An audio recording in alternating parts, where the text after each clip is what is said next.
Sudah mulai? Sudah cukup?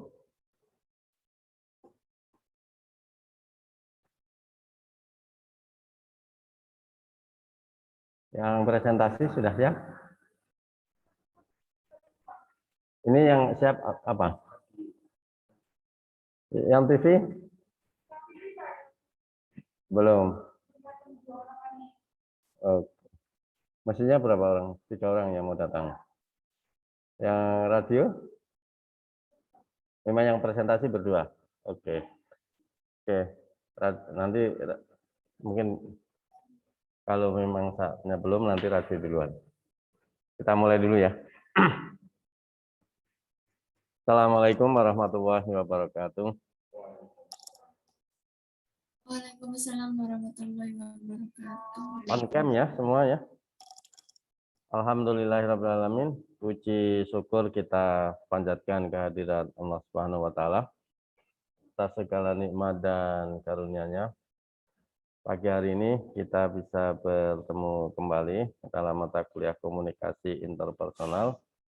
Mudah-mudahan semuanya dalam keadaan sehat walafiat ya.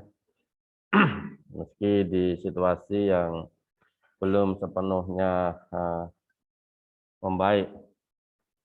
Bahkan di Yogyakarta kemarin paling tinggi tingkat kenaikannya. Meskipun secara nasional sudah mulai melandai. Mudah-mudahan kita semua sehat walafiat. Hari ini kita sudah mulai masuk ke media massa dalam praktek ya, sehingga kita akan mengkaji atau mendiskusikan media massa dalam praksisnya, apakah itu elektronik maupun non elektronik. Nah, oleh karena itu hari ini kita mulai presentasi dari mahasiswa ya, khususnya hari ini kita akan tampilkan dua kelompok TV dan radio. Nah, nanti waktunya terbatas ya. Jadi satu kelompok itu ada waktu 30 menit ya. 30 menit itu untuk presentasi 10 menit, itu kan? Presentasi 10 menit. Untuk tanya jawab ya 10 sampai 15 menit. Nanti komentar dari saya beberapa catatan dan masukan 5 menit kurang lebih ya. Nah, teman-teman, nanti pertanyaan yang sifatnya langsung diskusi itu saya batasi per kelompok itu 2 saja. 2. Tetapi pertanyaan di luar diskusi hari ini melalui chat group bisa diajukan ya. Jadi dan kelompoknya wajib menjawab melalui chat group itu juga gitu loh ya. Tapi tidak di chat Zoom ya, karena maksudnya tapi di chat grup WA kita.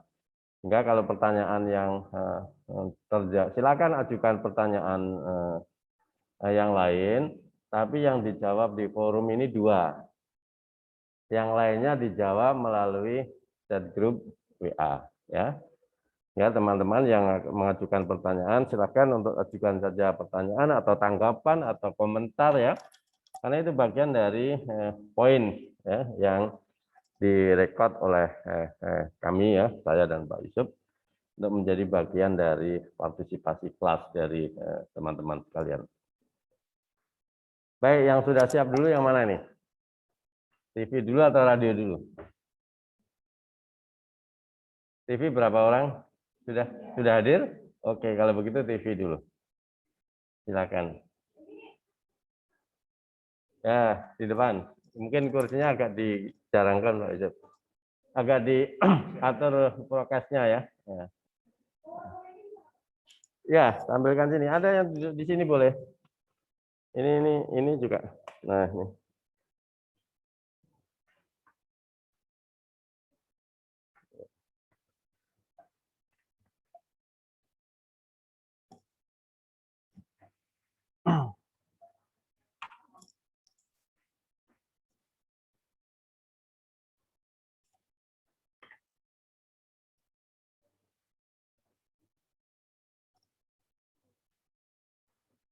Yuk, makasih. Agak dijarangkan ya kursinya ya. Oke.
Ya, silakan mulai.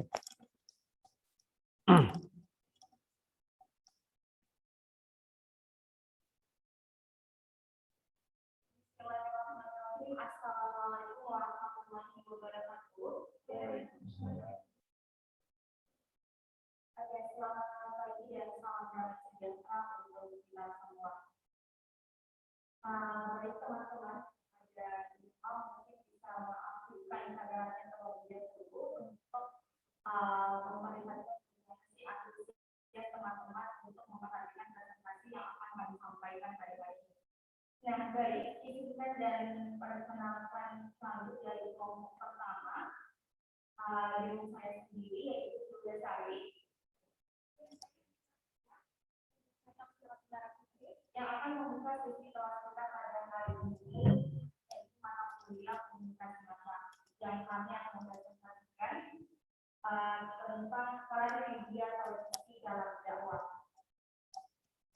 Dan sambil menunggu PPT yang teman saya yang akan bertanya kepada sehat. Alhamdulillah. Oke, sambil kita menunggu pertanyaan itu pada teman-teman. Teman-teman sebelumnya sudah pada tahu nggak sih bagaimana sejarah perkembangan televisi baik yang ada di dunia maupun yang ada di Indonesia? Belum tahu ya.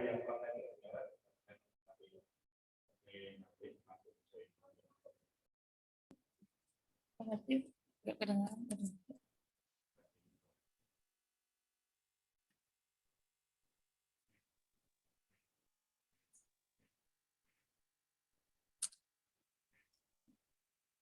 Oke, baik teman-teman, suara saya terdengar tidak? Terdengar, Phil. Terdengar. Oke, aku ulangi ya untuk ininya, pembukaannya. Bismillahirrahmanirrahim. Assalamualaikum warahmatullahi wabarakatuh.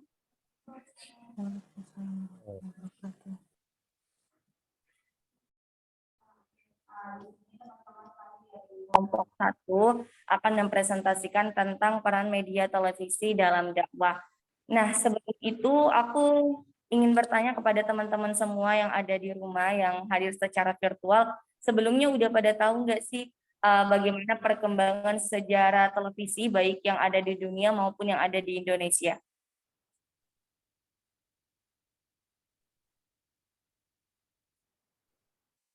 Gimana teman-teman? Udah pada tahu belum atau belum? Oke, yang lainnya.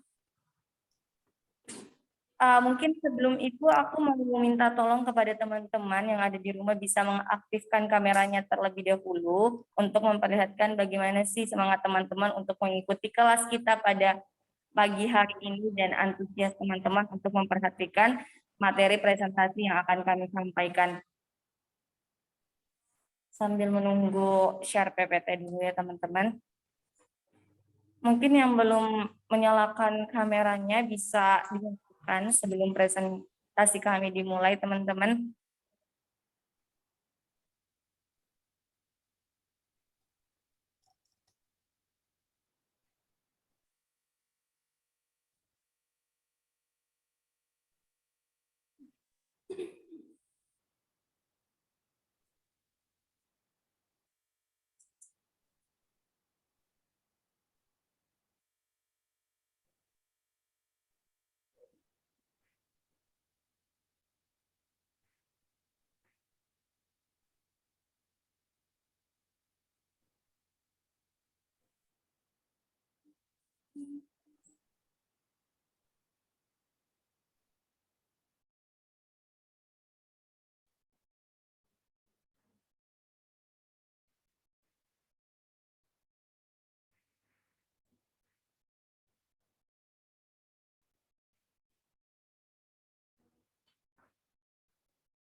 Oke, baik teman-teman, karena share PPT-nya kayaknya terlalu lama, mungkin aku bisa langsung buka aja ya dari bagaimana sih perkembangan bagaimana sih perkembangan sejarah televisi baik di dunia maupun yang ada di Indonesia. Nah, di sini bagaimana sih awal perkembangan televisi yang ada di dunia? Nah, pertama-tama ternyata televisi itu dilakukan pada tahun 1928 secara terbatas di 3 rumah orang eksekutif General Electric menggunakan alat yang sangat sederhana. Nah, sedangkan penyiaran televisi elektrik pertama kali dilakukan pada tahun 1936 oleh British Broadcasting Corporation. Sedangkan di Jerman sendiri penyiaran televisi pertama kali pada tanggal 11 Mei tahun 1939. Nah, ketika dekade yang berakhir pada peran itu hampir selesai, maka televisi dipertontonkan kepada umum di pameran dunia New York pada tahun 1939, di mana Roosevelt berbicara bahkan telah ada Television Hall of Fame, tetapi pada tahun 1941. Nah, televisi kembali mendapat sambutan yang bagus dari kelompok berpenghasilan tinggi pada tahun 1940 hingga 1952 dengan peningkatan penghasilan yaitu 178 US dollar menjadi 15 juta televisi. Nah, dari penghasilan ini dan dari meningkatnya peminat penonton televisi ternyata membuahkan hasil di mana televisi digunakan oleh seluruh masyarakat baik yang ada di dunia. Sedangkan perkembangan televisi yang ada di Indonesia itu pertama terjadi ketika penyiaran siaran langsung Hari Kemerdekaan Indonesia.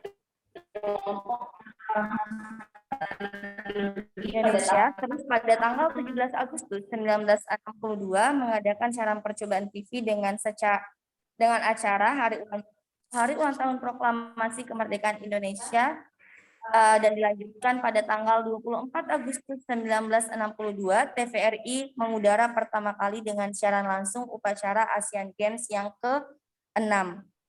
keempat. Mulai saat itu, TVRI mendominasi acara hiburan, pendidikan, dan informasi. Sedangkan pada tahun 1989, pemerintah mengizinkan RCTI sebagai stasiun televisi pertama dari RCTI swasta yang disusul dengan SCTV, Indosiar, Antv, dan TPI. Seperti itu teman-teman. Di sini kami akan menampilkan beberapa sedikit video tentang evolusi TV dan perkembangan televisi dari teman-teman. Di sini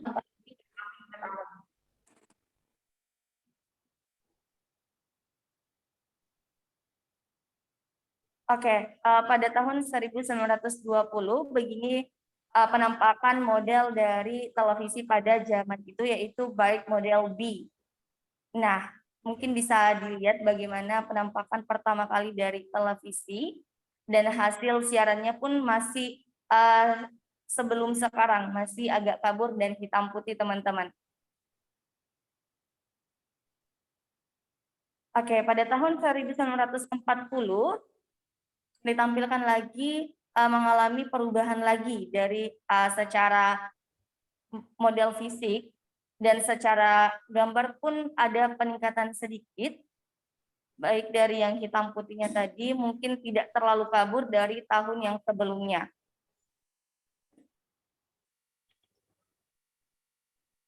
Pada tahun 1950 penampakannya berubah. Waktunya diperhatikan ya.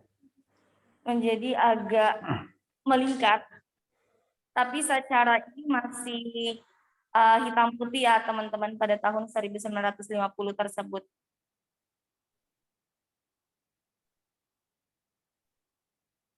Nah,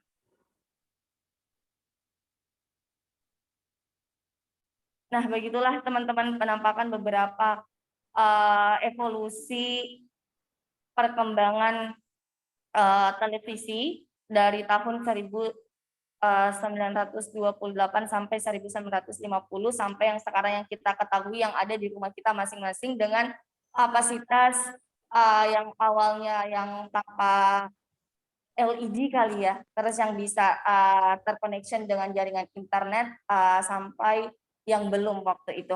Nah, selanjutnya akan dijelaskan sama teman saya yaitu Hanim Rosida tentang kelebihan televisi dan kekurangannya sebagai media dakwah. Kepadanya saya persilahkan. Tes, kedengeran nggak suara saya? Oke teman-teman, kita langsung mulai aja kali ya. Terima kasih sebelumnya kepada Firda. Di kesempatan kali ini saya akan menjelaskan tentang kelebihan televisi sebagai media dakwah. Nah, teman-teman, penggunaan televisi ini dinilai sangat efektif dalam penyampaian pesan-pesan dakwah.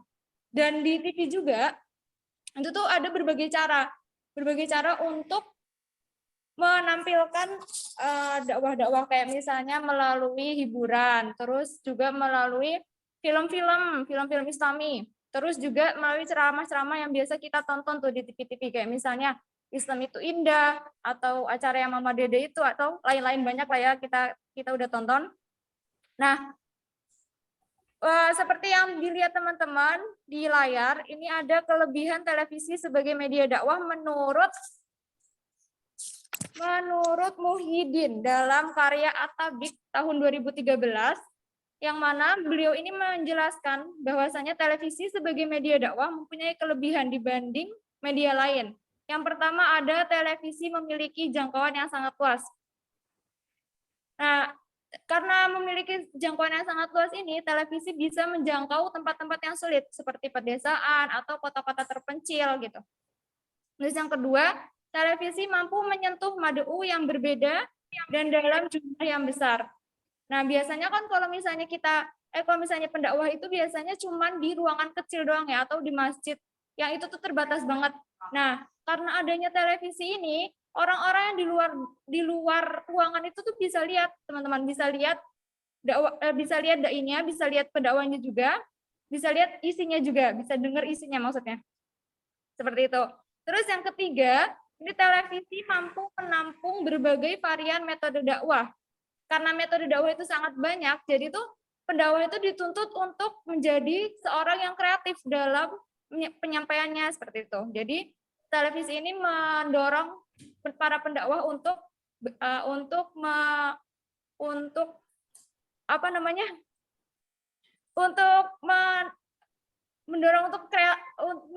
untuk berkreasi seperti itu. Terus yang terakhir ada televisi bersifat audiovisual. Nah, karena bersifat audiovisual ini, jadi dakwahnya itu kelihatan lebih hidup seperti itu. Oke, kita lanjut ke kekurangan televisi sebagai media dakwah.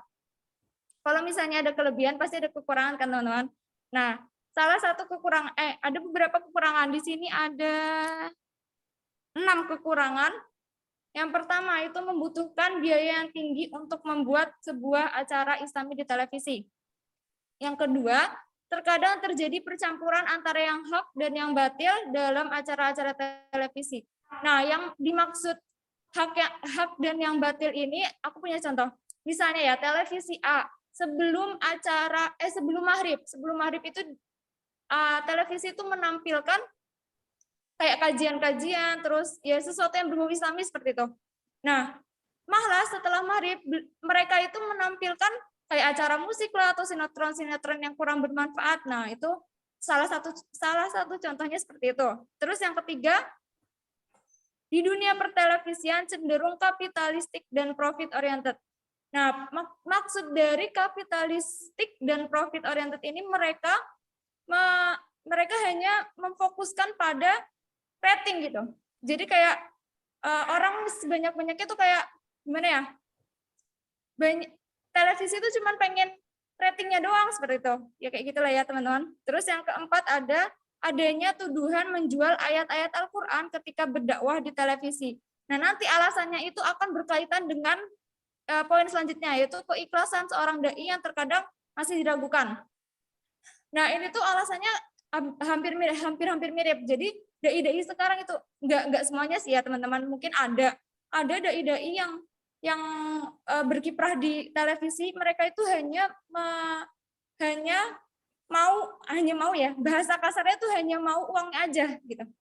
Jadi mereka itu juga cuman bermodalkan pinter ngomong, tapi mereka tuh nggak tahu apa isinya, apa isi dakwah itu mereka tuh nggak tahu gitu. Cuman ya bermodalkan itu tadi pinter ngomong. Lanjut, terus kurangnya keteladanan pemeran Islami. Nah ini contohnya ada artis-artis yang dimana antara kehidupan nyata dan yang di film itu berbeda. Ketika di film dia menampilkan sesuatu yang syar'i, misalnya pakai kerudung atau beretitut yang baik, tapi ketika dia di luar film itu malah sebaliknya, dia buka kerudung, dia punya attitude yang jelek, dan mungkin dia juga mengumbar aib gitulah seperti itu. Ya walaupun nggak semuanya ya teman-teman, tapi mungkin ada. Kita berhusnuzon aja sama-sama, semoga nggak ada. Oke, mungkin itu saja penjelasan dari saya. Saya langsung ke Hilda Sari. Terima kasih. Oke, terima kasih kepada Hanim yang sudah memaparkan tentang kelebihan dan kekurangan televisi dalam dakwah. Selanjutnya tentang peran televisi dalam dakwah yang akan disampaikan oleh saudari Tafsirah. Kepadanya saya persilakan.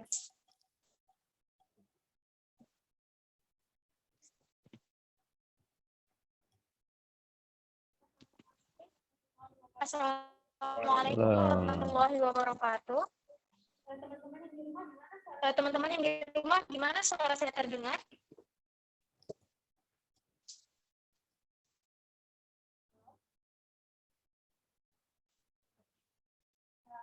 Halo? Tadi kan udah dibahas nih sejarah televisi, kemudian kelebihan dan kekurangannya. Sekarang kita akan membahas tentang peran media televisi dalam dakwah.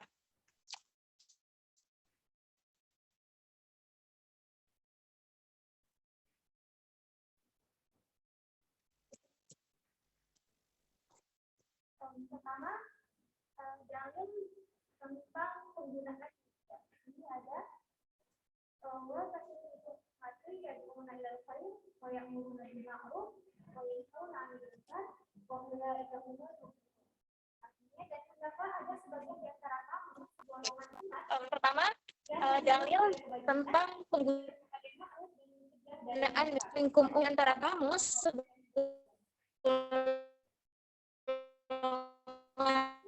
umat yang menyeru kepada kebajikan, mencegah dari yang mungkar, dan mereka lah orang-orang yang antara kamu segolongan umat yang menyeru kepada kebajikan, menyuruh kepada yang ma'ruf dan mencegah dari yang mungkar. Sebagai seorang pendakwah yang mengajak kepada agama Islam sudah tentunya harus menggunakan metode yang baik, metode yang tepat. Salah satunya di sini kita akan membahas tentang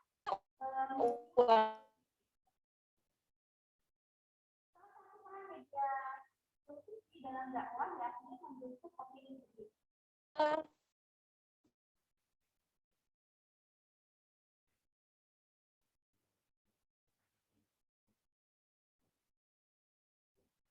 Mengapa dakwah di televisi ini yang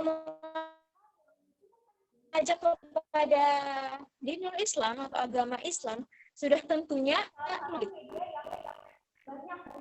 di televisi merupakan salah satu media yang menjangkau daerah-daerah yang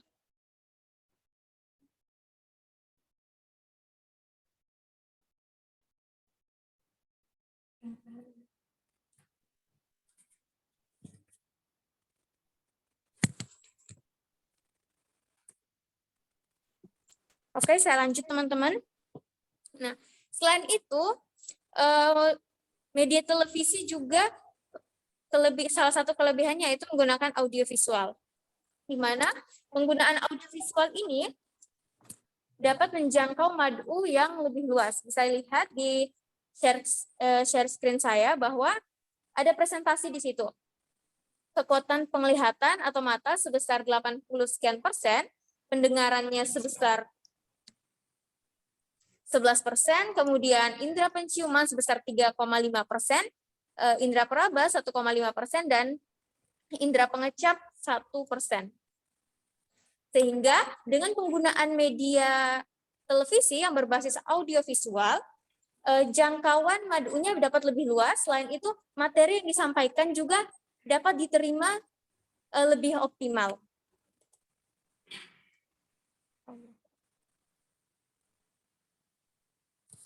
Hilang lagi dong.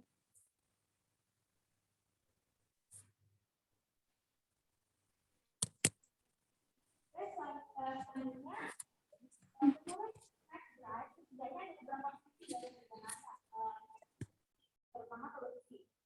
Salah satu sebagai sarana informasi. Selanjutnya, menurut McBride, setidaknya televisi. Salah satu informasi, maksudnya informasi kepada masyarakat dari berbagai sektor kehidupan, baik yang berkaitan dengan ekonomi, pendidikan, dan juga agama, dalam hal ini dakwah. Selanjutnya, sebagai sarana pendidikan. Televisi sebagai salah satu media komunikasi massa berperan sebagai sarana edukasi. Tentu saja dalam hal ini kita berbicara tentang edukasi yang berbasis Islami terhadap masyarakat. Televisi dalam kapasitasnya sebagai pemberi pendidikan, maka dalam wilayah kerja dakwah, momen yang paling penting untuk dijadikan sebagai sarana dakwah umat. Karena itu media massa, khususnya televisi, sangat strategis perannya untuk berbagai kalangan, baik dari orang tua hingga anak-anak. Mungkin kalau media sosial, mungkin jangkauannya lebih banyak pada tingkat remaja. Namun televisi ini dapat menjangkau halayak yang lebih luas dari anak-anak hingga orang tua. Selanjutnya, sebagai sarana hiburan. Penyebar luasan simbol dan sinyal dari berbagai macam tayangan di televisi bertujuan untuk memberikan nuansa hiburan kepada masyarakat. Agar hiburan yang ditayangkan oleh televisi tersebut bernilai pesan dakwah, maka hiburan yang dipublikasikan kepada mad'u adalah suatu hiburan yang nuansanya memiliki nilai-nilai positif. Nah, ada contohnya di sini, ini program anak, Rico the Series. Selanjutnya ini syiar anak negeri, diprogramkan di Metro TV biasanya pada saat bulan Ramadan. Ada lagi ini Muslim Traveler. Ini ditayangkan di Net TV. Gini ya contohnya teman-teman. Oke, begitu presentasi dari saya. Selebihnya saya kembali ke moderator. Oke, terima kasih kepada Tasiro yang sudah mempresentasikan atau memaparkan tentang peran media massa televisi dalam dakwah. Nah, mungkin cukup sekian yang bisa kami sampaikan atau paparkan tentang materi kali ini. Mungkin dari teman-teman yang ingin bertanya, mengajukan pertanyaannya, atau menyampaikan argumennya ataupun tanggapan, bisa langsung mengaktifkan kameranya terlebih dahulu, selanjutnya mengaktifkan fitur raise hand atau langsung menghidupkan mikrofonnya teman-teman. Silahkan dua orang penanya.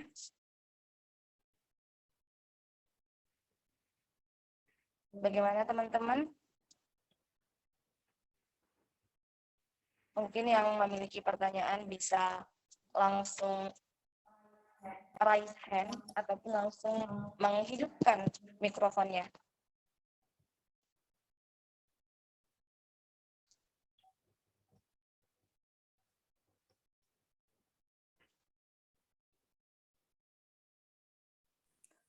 Saya Filda, izin bertanya. Bagaimana teman-teman? Ada siapa?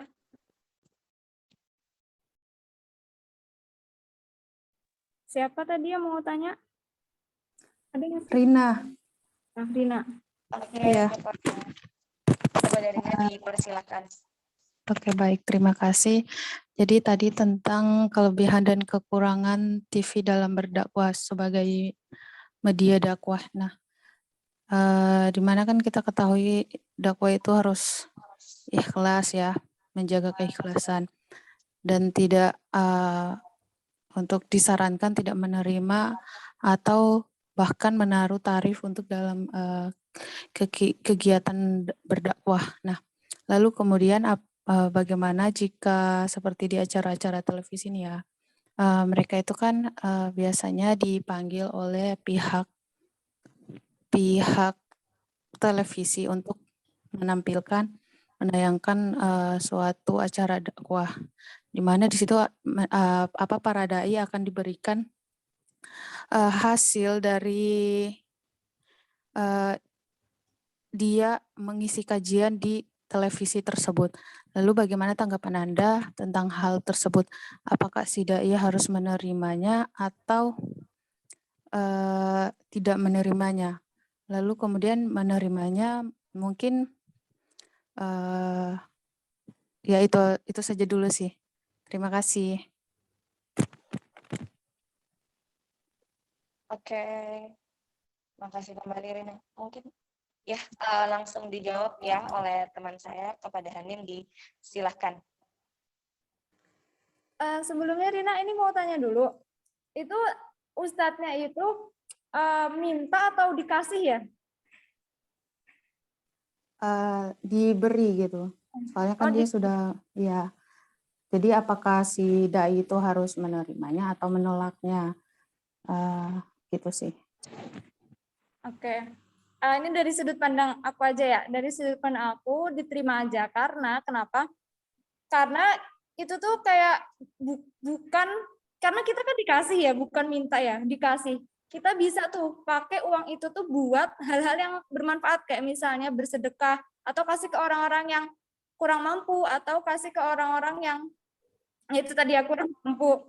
Terus kayak itu sih tanggapan aku, diterima aja, karena ini tuh bukan minta kan, bahasanya kita tuh kayak ngasih kan. Jadi apa namanya? Ya kan kayak ngasih gitu, jadi nggak apa-apa, kita terima aja. Maksudnya Ustadz itu terima aja nggak apa-apa, karena kita nggak tahu tuh di belakangnya kayak gimana. Intinya kita berhusnuzan aja, barangkali uang itu tuh dipakai buat hal-hal yang bermanfaat, kayak misalnya tadi sedekah atau yang lain-lain seperti itu.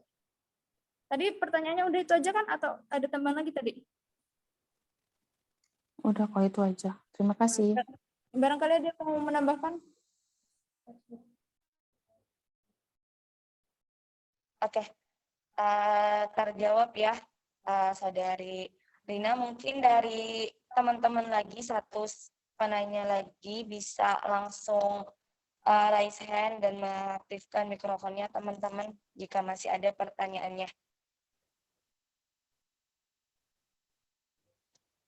Mungkin dari teman-teman yang di rumah atau teman-teman yang ada di sini mau bertanya, silahkan. Saya Phil. Belum ada. Oke, jadi untuk teman-teman yang ada di rumah sana, yang ada secara virtual, masih ada satu kotak pertanyaan untuk kelompok kami tentang peran dakwah melalui televisi. Saya Filda.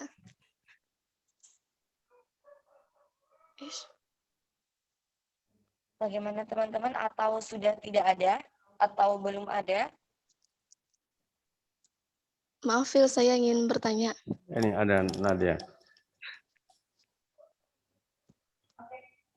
Oke, silahkan mengaktifkan kameranya terlebih dahulu, terus menghidupkan mikrofonnya teman-teman. Silahkan. Ini mohon maaf sebelumnya karena sinyal saya kurang bagus, jadi belum bisa mengaktifkan kamera. Terus ini pertanyaannya, bagi kalian, menurut pandangan kalian, apakah misalnya dari udah banyaknya, udah bertebarannya tuh tayangan-tayangan dakwah di televisi, itu apakah bisa menjadi ukuran keberhasilan dakwah yang sesungguhnya gitu?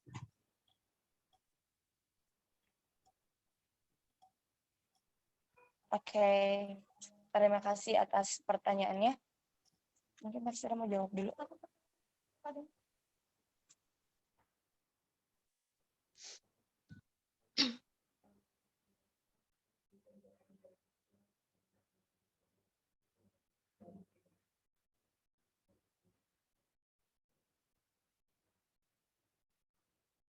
Bener kan kayak gitu kan?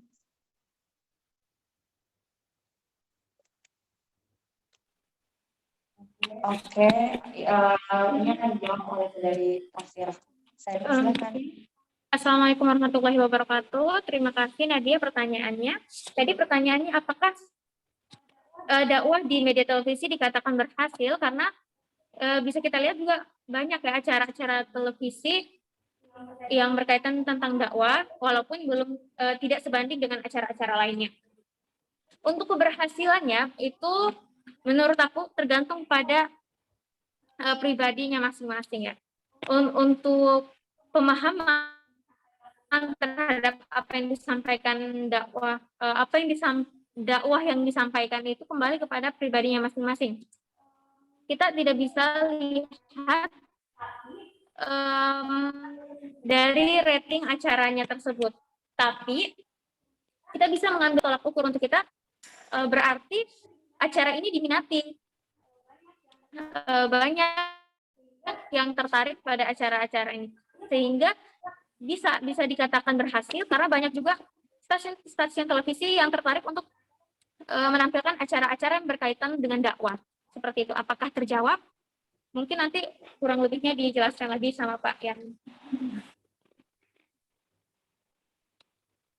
Silakan Oke, terima kasih teman-teman yang sudah bertanya khususnya kepada Mbak Rina dan Mbak Nadia, dan terima kasih juga kepada seluruh teman-teman yang sudah menyimak presentasi dari kelompok kami.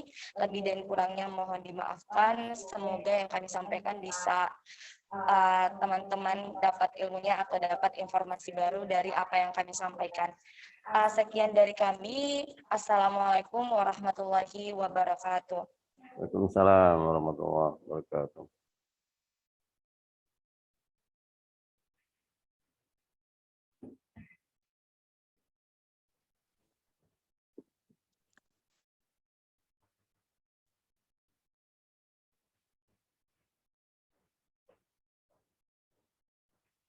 Oke, langsung.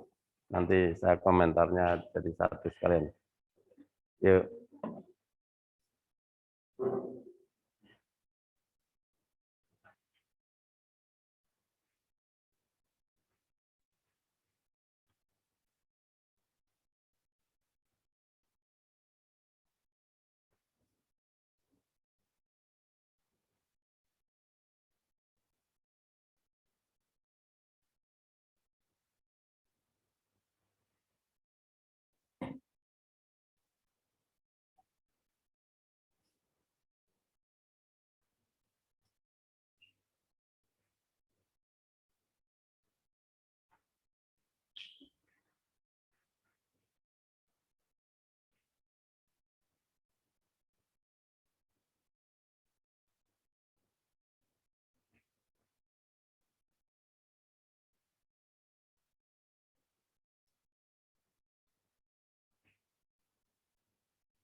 Cek, suaranya terdengar nggak ya?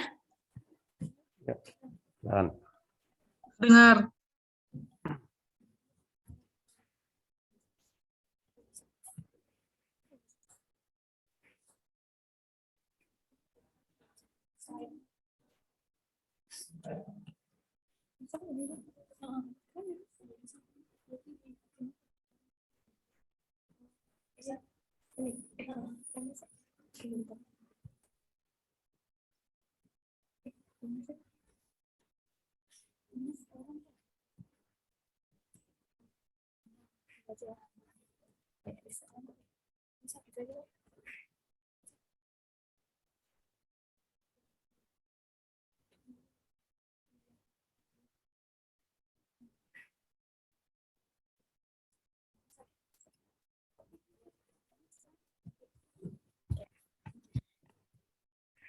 Assalamualaikum warahmatullahi wabarakatuh. Sebelumnya aku mau nyapa teman-teman dulu ya. Apa kabar semuanya? Sehat-sehat? Sehat. Oke, jadi langsung aja ya. Kami dari kelompok kedua yang terdiri dari saya Desi dan teman saya Aninda. Kami akan mempresentasikan tentang media massa radio. Oke, langsung saja. Kita akan membahas tentang sejarah dan juga implementasi dari media massa radio. Nah, yang pertama adalah awal pembuatan radio.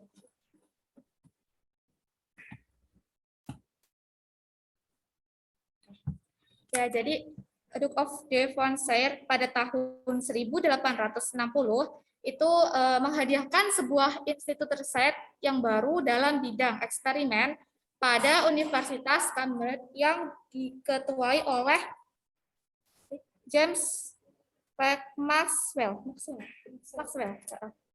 Nah, dan dari hasil penelitian ini kemudian Maxwell menghasilkan sebuah teori.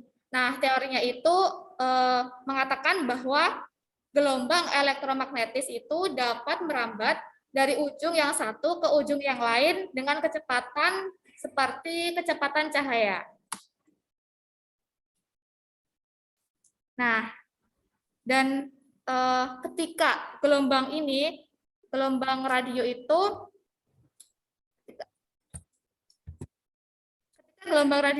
dilepaskan dari bagian keeping metal pada indikatornya, maka pada kedua bola itu celah itu dihubungkan dengan bunga api.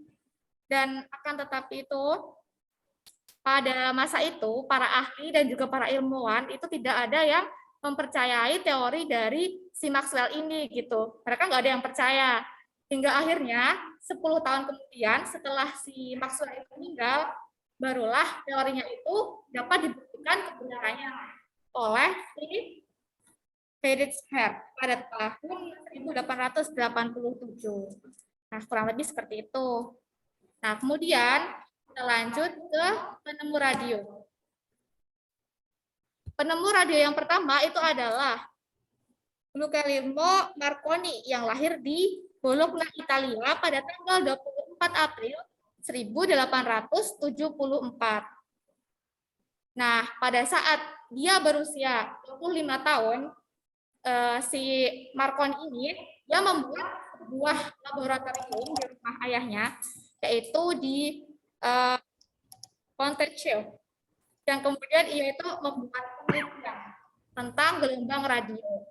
Dan gelombang radionya itu dinamakan dengan gelombang Hertzian, yang fungsinya adalah untuk mengirimkan sinyal telegraf. Nah, kemudian selanjutnya penemuan radio berkembang dan kemudian disempurnakan oleh seorang ilmuwan yang bernama Edwin Howard Armstrong yang kemudian tercatat sebagai penemu radio FM. Nah, kemudian pada tahun 1913 Armstrong sukses membuat sirkuit regeneratif dan juga sirkuit feedback, dan setelah itu dia juga mempelajari tabung kakak buatan yang bernama trioda dan Odeon. Nah, kemudian setelah itu si Armstrong itu menggabungkan penemuannya dan juga tabung kakak buatan De Forest. Oke, selanjutnya tentang pemanfaatan radio pertama di dunia akan disampaikan oleh Mbak Aninda.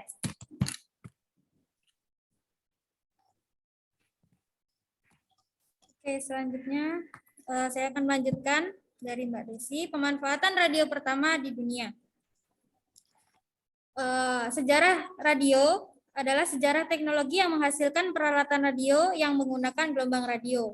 Pada awalnya, sinyal yang terdapat dalam siaran radio ditransmisikan melalui gelombang data secara kontinu melalui modulasi amplitude atau AM, ataupun modulasi frekuensi atau FM.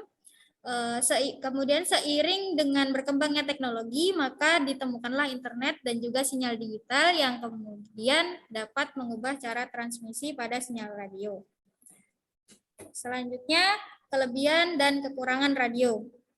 Yang pertama, kelebihan media massa radio, bersifat langsung. Maksudnya, penyebaran informasi tidak membutuhkan proses yang panjang. Radio bisa menyampaikan suatu pesan atau informasi pada khalayak umum secara langsung tanpa melalui proses yang rumit. Yang kedua, fleksibel. Siaran radio dapat dinikmati sembari melakukan kegiatan yang lain. Atau bisa dikatakan kita dapat menikmati isi siaran radio tanpa harus mengganggu kegiatan yang lain. Yang ketiga, siaran radio tidak mengenal jarak dan rintangan. Siaran radio atau sinyal radio mempunyai daya tembus yang sangat luar biasa ke segala arah tanpa terkendala ruang, tempat, jarak, dan juga waktu. Yang keempat, ada memiliki daya pengaruh. Sebagai media massa yang berfungsi untuk menyampaikan suatu pesan, radio juga memiliki fungsi yaitu sebagai pendidik. Radio memberikan berbagai macam informasi dan juga dapat sekaligus menjadi penghibur bagi para pendengarnya. Yang kelima, bersifat sederhana. Radio salah satu media yang bersifat sederhana. Kesederhanaan tersebut terlihat dari proses pengoperasiannya yang bersifat mudah. Yang keenam atau yang terakhir, bersifat instruktif. Radio memanfaatkan gelombang edar di dalam proses siarannya. Dalam siaran radio berhubungan dengan kemampuan radio untuk bisa menembus ruang maupun yang tidak dapat dijangkau oleh media massa yang lain. Selanjutnya, kekurangan media massa radio. Yang pertama ada global. Sajian informasi yang disampaikan oleh penyiar radio sifatnya sangatlah global atau bisa dikatakan tidak mendetail. Yang kedua, selintas. Siaran radio bisa dikatakan cepat hilang dan juga mudah untuk dilupakan. Para pendengar yang sudah mendengar siaran radio pada hari itu akan sulit untuk dapat mengulang siaran yang telah disiarkan oleh penyiar radio. Yang ketiga, butuh banyak stasiun. Agar dapat memperluas jaringan dan juga jarak jangkau bagi penerima radio, maka dalam sebuah stasiun harus dapat mendirikan stasiun yang lainnya.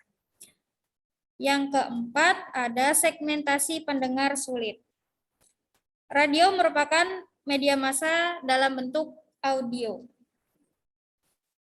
yang mana hanya berupa suara saja. Oleh karena itu, radio sulit membagi atau mengkhususkan siarannya kepada target pendengar.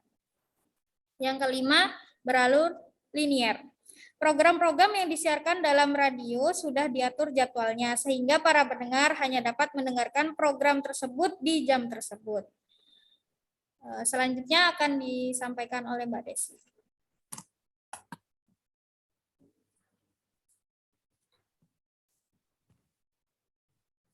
Oke, selanjutnya kita akan membahas tentang peran radio dalam dakwah. Nah, jadi seiring dengan perkembangan zaman gitu, pasti tentu saja kita membutuhkan media-media untuk berdakwah gitu. Karena nggak mungkin kan kita berdakwah hanya lewat mimbar aja gitu. Jadi kita memanfaatkan media-media. Nah, salah satu media yang kita manfaatkan untuk dalam berdakwah itu adalah radio. Karena di dalam radio itu ada beberapa faktor yang menjadi pendukung dalam berdakwah gitu. Yang pertama itu adalah daya langsung. Nah, jadi kenapa radio itu bisa digunakan dalam berdakwah? Karena radio itu bersifat daya langsung, yang artinya proses penyebaran informasi itu seperti yang tadi sudah disampaikan oleh Mbak Aninda, itu bersifatnya itu tidak rumit gitu, tidak seperti koran misalkan. Kalau koran kan mungkin butuh proses yang sangat lama gitu. Kalau radio tidak. Jadi memungkinkan untuk bisa berdakwah dengan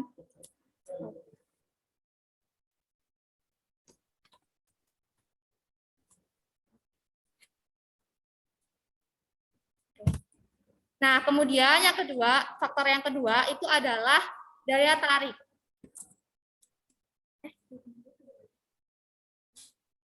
Daya tarik. Jadi, radio itu kan memiliki daya tarik yang sangat bagus ya, karena seperti tadi yang sudah disampaikan oleh Aninda juga, bahwa radio itu memiliki 3 unsur, yaitu ada unsur kata-kata, unsur suara, dan juga efek suara, musik dan juga efek suara gitu. Nah, jadi untuk para pendakwah mungkin bisa memanfaatkan ini untuk bisa berdakwah gitu, radio. Nah, kemudian yang ketiga itu adalah daya tembus. Nah, seperti tadi juga yang sudah dikatakan oleh Aninda, bahwasanya radio itu memiliki daya tembus yang tidak terbatas gitu. Karena radio itu bisa menjangkau tadi yang sampai ke pelosok-pelosok gitu, bisa semuanya itu kejangkau.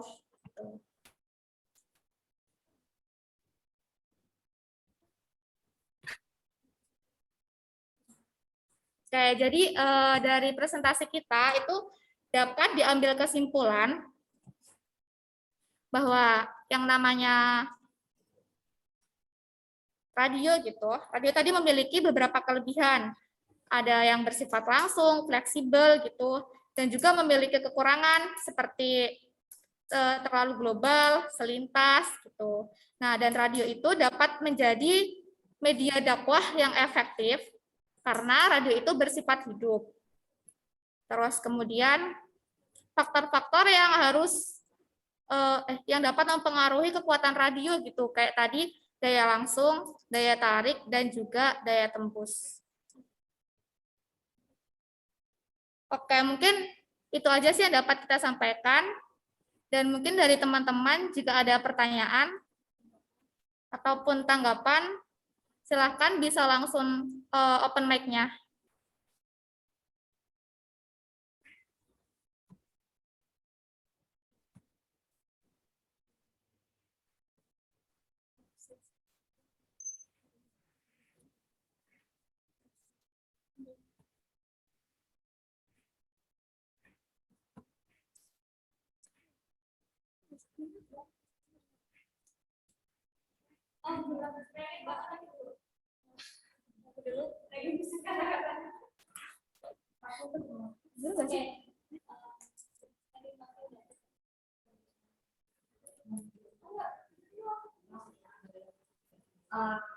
Berarti kan dari sekian banyak media tadi dan bagaimana sih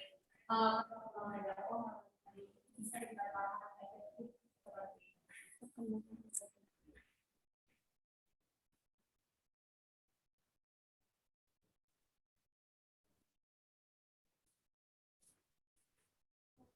Ini menjadi pertanyaan.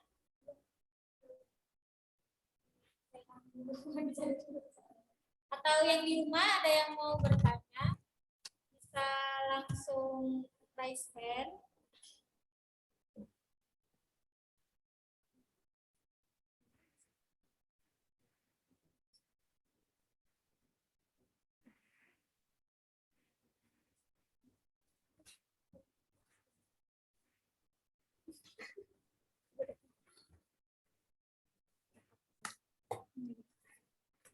Mencari nggak? Biar efektif.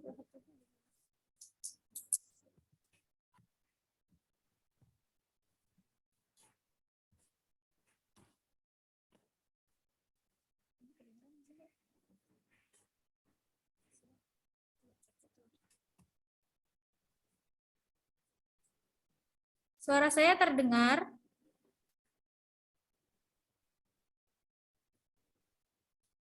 Terdengar. Baik, terima kasih. Bisa dijawab. Bisa dijawab pertanyaannya? Pertanyaan sudah.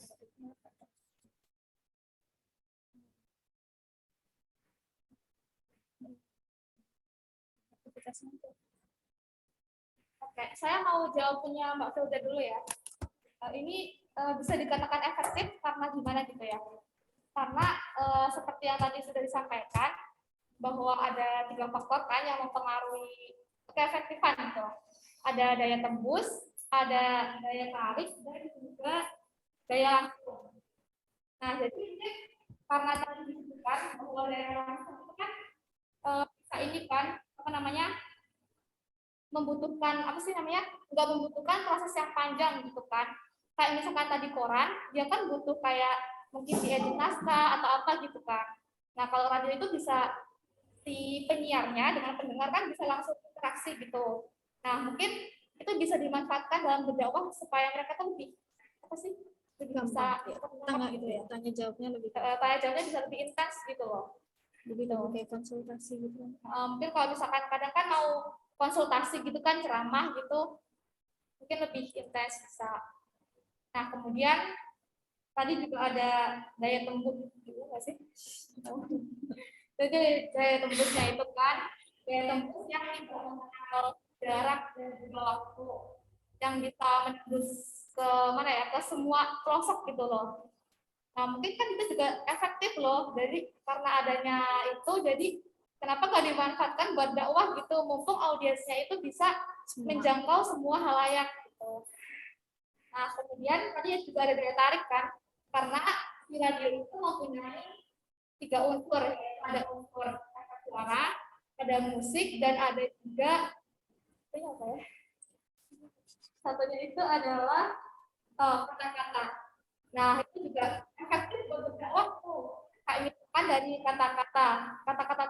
kata-kata dari si penyiarnya gitu. Kayak misalkan mungkin bisa diselipin dengan apa sih, bridging ya istilahnya kadang ya dalam radio itu, mungkin bisa diselipin dengan kata-kata yang bersifat dakwah gitu loh, kayak dalil-dalil mungkin atau motivasi-motivasi apa gitu. Gimana Mbak Filda menjawab? Biasanya kan kalau itu kan ada yang off air gitu kan. Ya. Kalau yang off air itu bisa didengar lagi atau off air itu aja. Dan juga semua kan orang-orang bisa mendengar, kalau kan katanya tadi bisa kapan pun lagi bagaimana yang off air biasanya kalau kan cuma istilahnya nggak ditayangkan lagi atau nggak dilakukan. Kalau itu termasuknya tadi ke yang kekurangan. Jadi kalau radio kan linier, satu arah. Jadi kalau misalnya sudah ada jadwalnya hari ini, ya sudah. Jadi emang itu termasuk kekurangan dari radio. Jadi satu linier, jadi ya jadwalnya hari ini walaupun dia on air atau off air. Jadi mungkin ya emang jadwalnya di hari itu.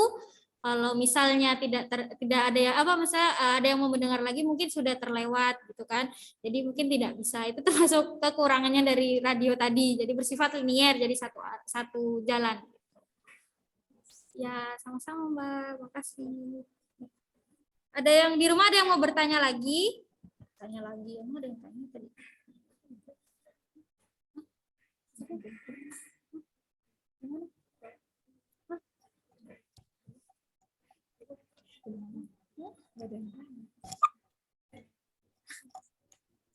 Oh, Mbak Hani mau bertanya? Ya, kan radio itu radio sama podcast itu kan ada sama ya.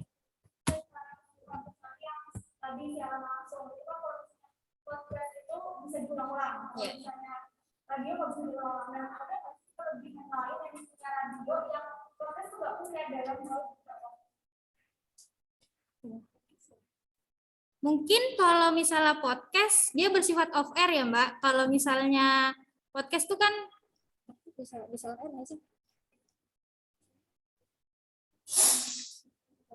Kalau radio tuh kan on air, maksudnya dia bisa interaksi langsung.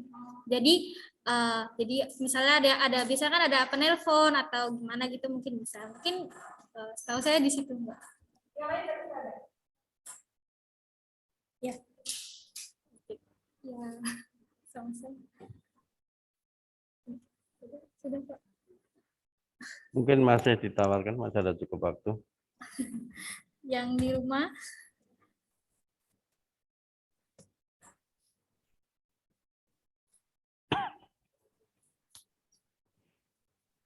Silakan.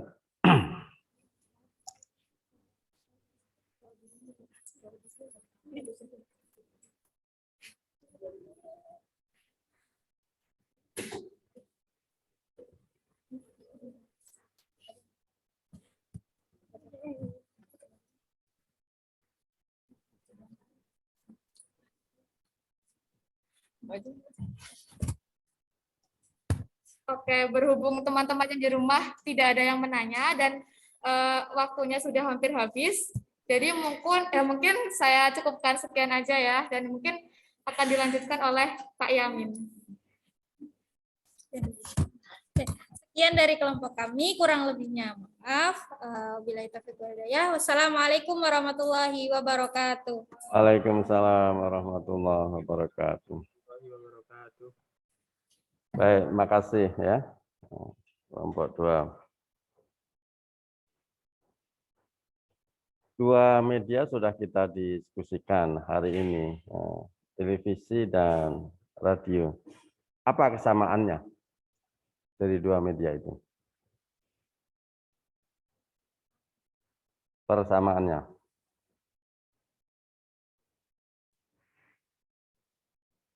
Secara teknis, samaannya apa? Sama-sama membutuhkan channel, Pak. Gimana, Mas? Sepertinya sama-sama membutuhkan channel. Sama-sama membutuhkan channel. Oke. Mengandalkan kepada gelombang, ya, gelombang udara. Nah, gelombang udara ini kan terbatas, ya, terbatas. Sehingga ini saya sedikit masuk ke pengelolaan media massa TV radio khususnya. Dalam undang-undang dasar kita, ya, seluruh kekayaan di bumi dan di udara itu dikuasai oleh negara, termasuk gelombang udara ini, gelombang udara.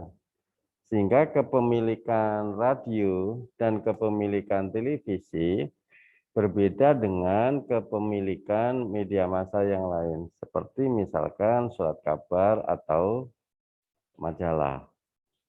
Karena dua media ini mengandalkan kepada gelombang udara. Maka untuk memperoleh izin mengelola, mendapatkan izin stasiun, apakah stasiun radio atau stasiun televisi itu tidak mudah,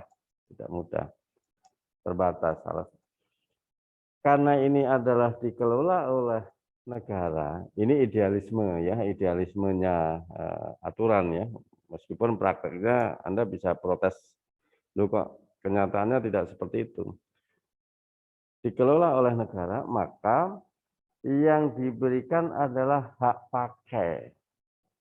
pakai gelombang. Sehingga negara sebenarnya punya otoritas untuk kalau stasiun televisi atau stasiun radio itu melanggar, itu bisa dicabut hak pakainya. Beda dengan media cetak, dia punya hak milik. Ini bukan hak milik. Gelombang bukan tidak bisa dimiliki oleh seseorang atau kelompok.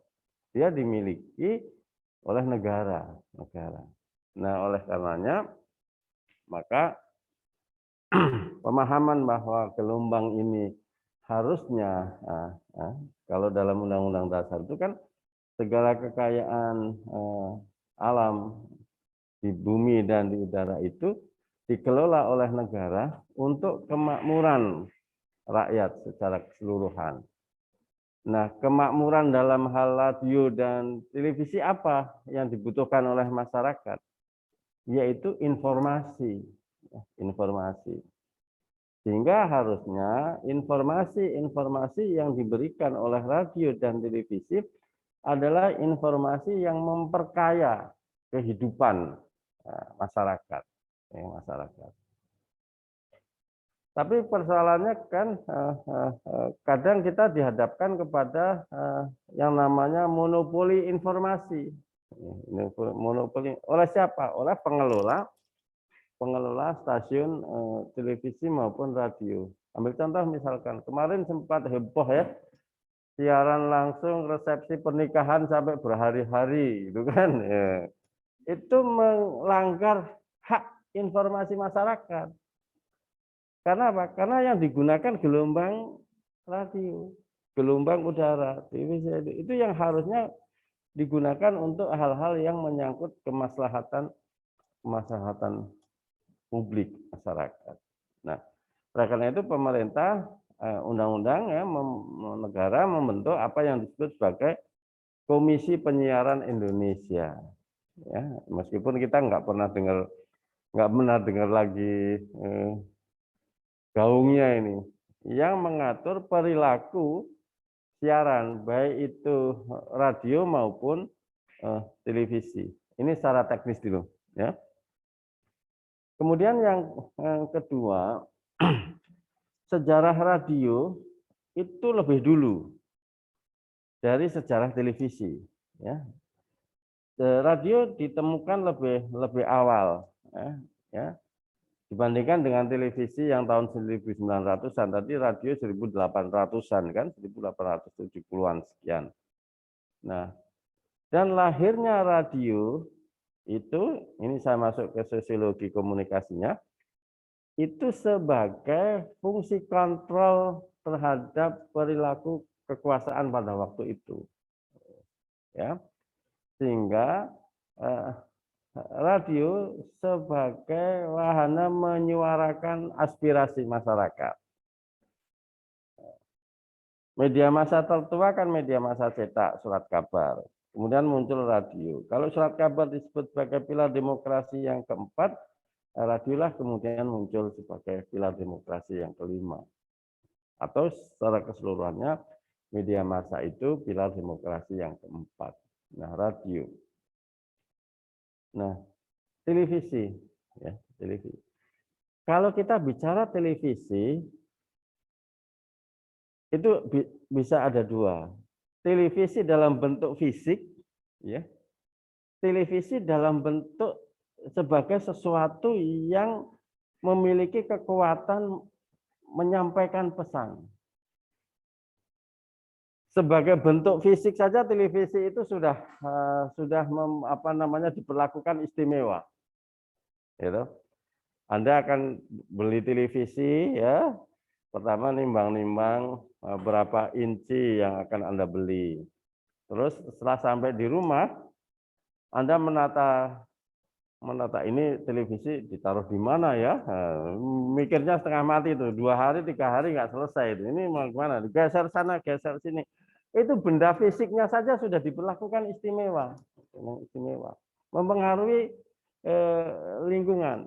Ya, itu baru benda fisiknya loh ya, belum isinya loh, ya, belum isinya.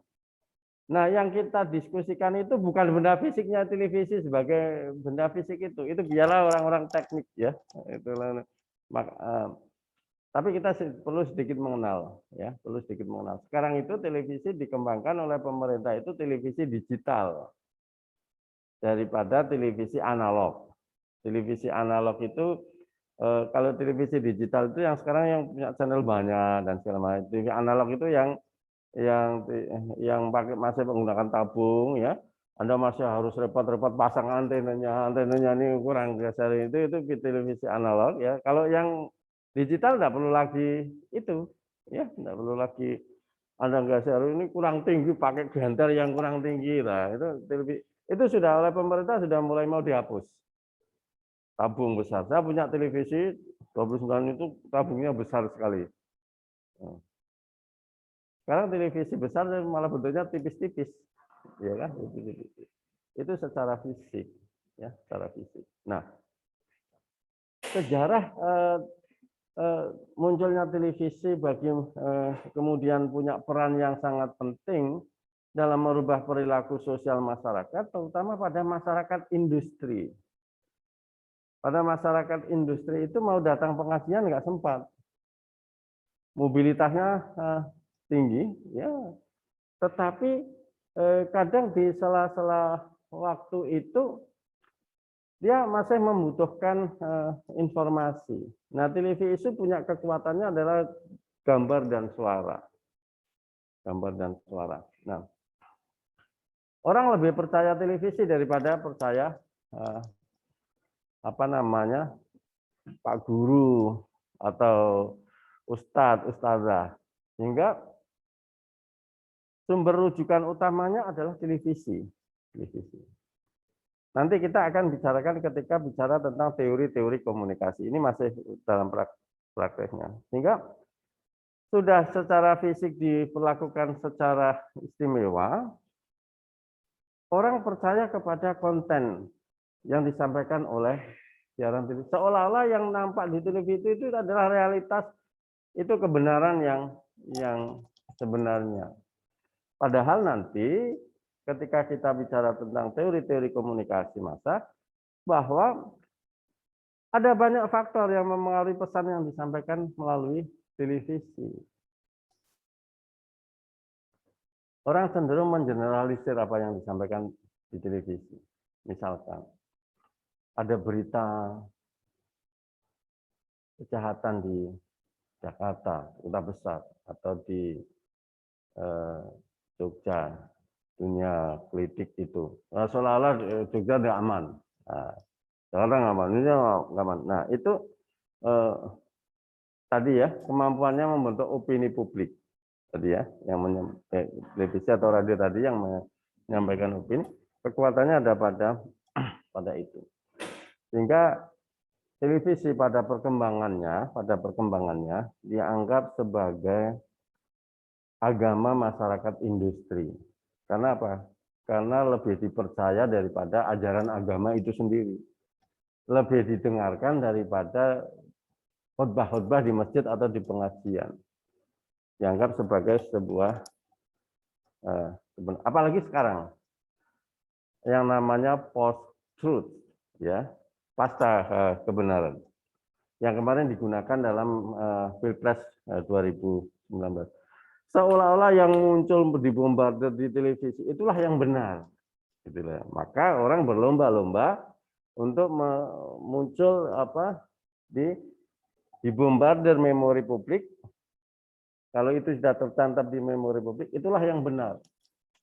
Itulah kebenaran sekarang di era post-truth itu. Jadi kebenaran tidak lagi dalam tanda petik ya, kebenaran tidak lagi berdasarkan normatif agama, tetapi kebenaran adalah sesuatu yang terekam di memori, sesuatu yang biasa, ya, sesuatu yang biasa dianggap sebagai sebuah kebenaran.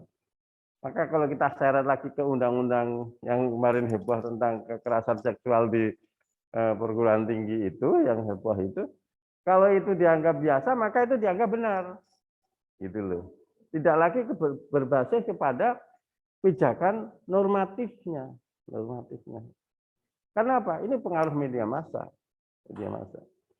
Jadi kalau teman-teman masuk ke gedung bagian selatan sana, ada tulisan, biasakan yang benar. Jangan membenarkan yang biasa. Membenarkan yang biasa itu post-truth.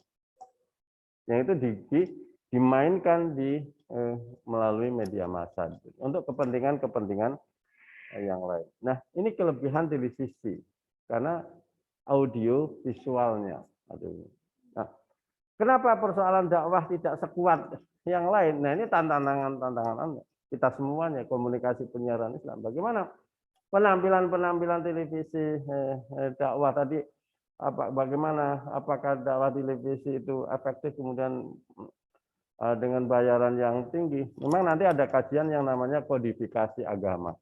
Jadi agama di televisi itu sering ya, atau kadang dalam hal-hal tertentu dianggap sebagai sebuah komoditas sebuah komoditas siaran.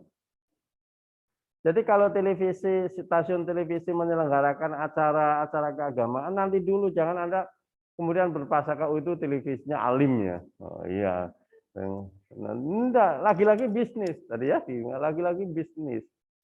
Lagi-lagi bisnis. Ya. Jadi, keagamaan dipandang sebagai sebuah komoditas siaran. Bukan televisi sebagai media dakwah siaran. Jadi motifnya sudah lain. Nanti teman-teman bisa browsing, bisa banyak penelitian yang terkait dengan kodifikasi agama di media massa. Bagaimana agama dieksploitasi di media massa sebagai sesuatu yang komersial. Ya kalau misalkan narasumbernya itu kompeten, itu masih bagus ya. Tapi kalau terutama yang Ramadan ya, kalau Ramadan nggak relevan sekali acara menjelang sahur bla bla bla itu nggak relevan, itu menggunakan istilah-istilah keagamaan yang sebenarnya itu adalah tujuannya adalah tidak lepas dari bisnis. Nah ini tantangan dunia televisi bagi teman-teman yang mengkaji ke televisi. Dengan maraknya televisi, apakah radio itu tenggelam? Sempat tenggelam, ya kan? Radio kemarin kan sempat, tapi sekarang radio mulai muncul lagi. Dan kalau Anda amati, di mana radio itu eksis? Di mana kira-kira? Stasiun radio yang eksis itu stasiun radio. Di kota-kota besar. Ya saya sebut Pambos misalkan ya, Trijaya, MQ, ya MQ, terus mana yang besar-besar. Apa ciri-ciri kota besar? Mobilitas yang sangat tinggi. Nah, radio itu mampu menembus masyarakat kota besar dengan mobilitas tinggi yang tidak bisa ditembus oleh televisi. Gitu loh. Menyetir mendengarkan radio oke aja, setiap hari saya menyetir mendengarkan radio, tapi menyetir mendengarkan televisi berbahaya. Itu menonton televisi berbahaya. Itu kelebihan radio. Dia fleksibilitasnya karena memiliki tadi Anda sebut sebagai daya tembus. Ya, daya tembus. Nah, itu karena fleksibilitasnya itulah kemudian dia bisa memiliki peluang. Tapi ada kelemahannya, radio itu sekilas. Ya. Maka pesan dakwah dengan radio tentu berbeda. Karena sifatnya sekilas. Orang masih beraktivitas. Sifatnya sekilas. Maka pesan-pesan di radio itu hendaknya jangan dengan bahasa-bahasa konteks tinggi.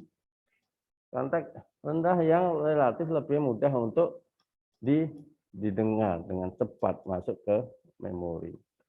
Nah, perbedaannya lagi dengan televisi antara adalah televisi itu menghentikan pergerakan. Orang nonton TV nggak mungkin sambil bergerak-gerak kan? Ya. Kalau orang mau nonton TV, dia bekerja apapun dia akan berhenti nonton TV, menghentikan pergerakan.